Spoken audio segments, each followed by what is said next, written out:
प्रभु श्री राम से क्षमा याचना भी करता हूं। हमारे पुरुषार्थ, हमारे त्याग, तपस्या में कुछ तो कमी रह गई होगी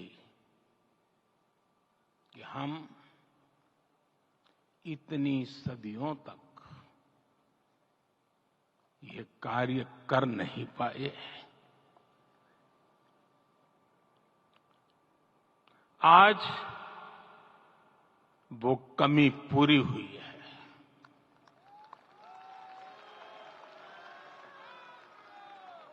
मुझे विश्वास है प्रभु राम आज हमें अवश्य क्षमा करेंगे। मेरे प्यारे देशवासियों, त्रेता में राम आगमन पर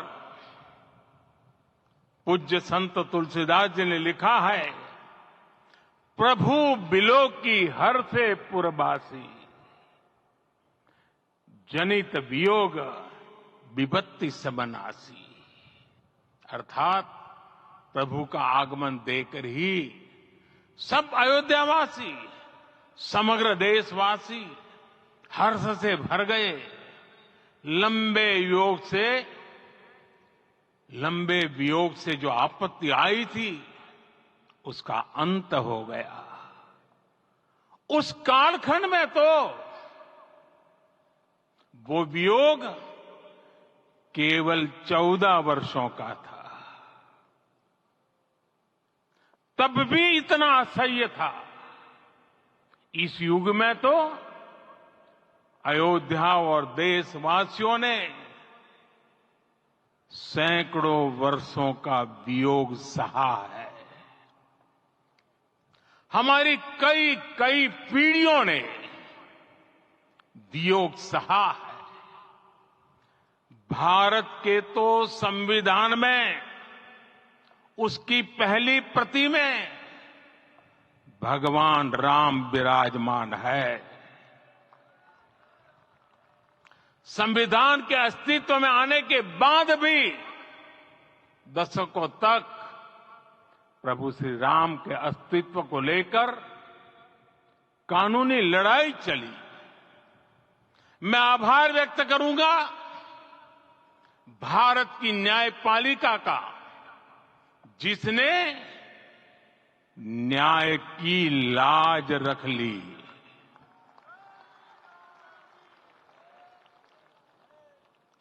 न्याय के पर्याय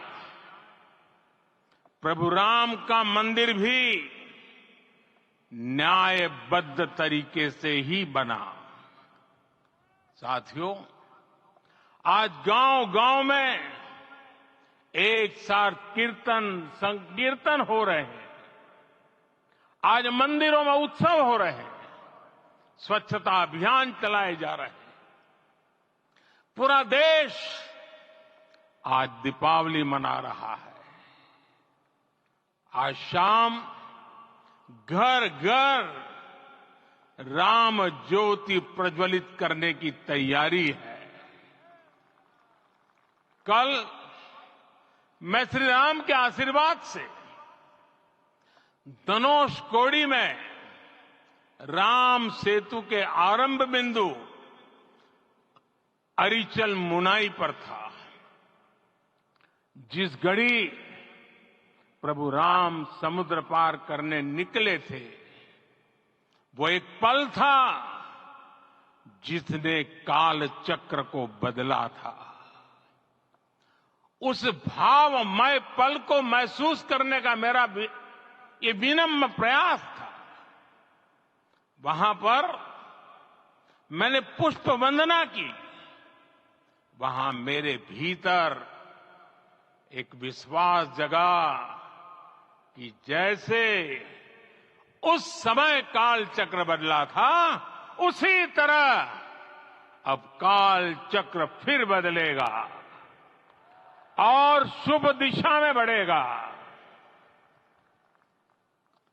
अपने 11 दिन के व्रत अनुष्ठान के दौरान मैंने उन स्थानों का चरण स्पर्श करने का प्रयास किया जहां प्रभु राम के चरण पड़े थे, चाहे वो नासिक का पंचवटी धाम हो, केरला का पवित्र त्रिपायर मंदिर हो, आंध्र प्रदेश में लेपाक्षी हो, श्रीरंगम में रंगनाथ स्वामी मंदिर हो, रामेश्वरम में श्री रामनाथ स्वामी मंदिर हो या फिर धनुषकोडी।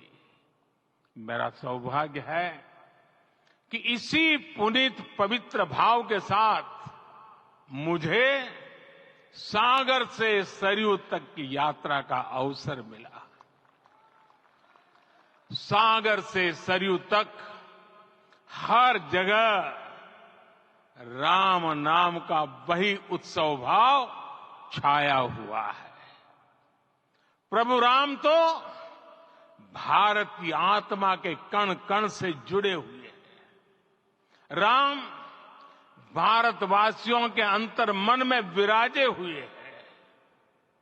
हम भारत में कहीं भी किसी की अंतरात्मा को छुएंगे तो इस एकत्व की अनुभूति होगी और यही भाव सब जगह मिलेगा।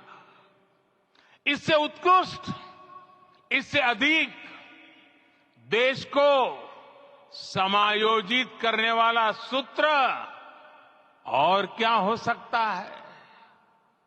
मेरे प्यारे देशवासियों, मुझे देश के कोने कोने में अलग अलग भाषाओं में रामायण सुनने का अवसर मिला है, लेकिन विशेषकर पिछले 11 दिनों में रामायण अलग अलग भाषा में अलग राज्यों से मुझे विशेष रूप से सुनने का मौका मिला। राम को परिभाषित करते हुए ऋषियों ने कहा है, रमन्ते यस्मिन् इति रामः, अर्थात जिसमें रम जाए वही राम है।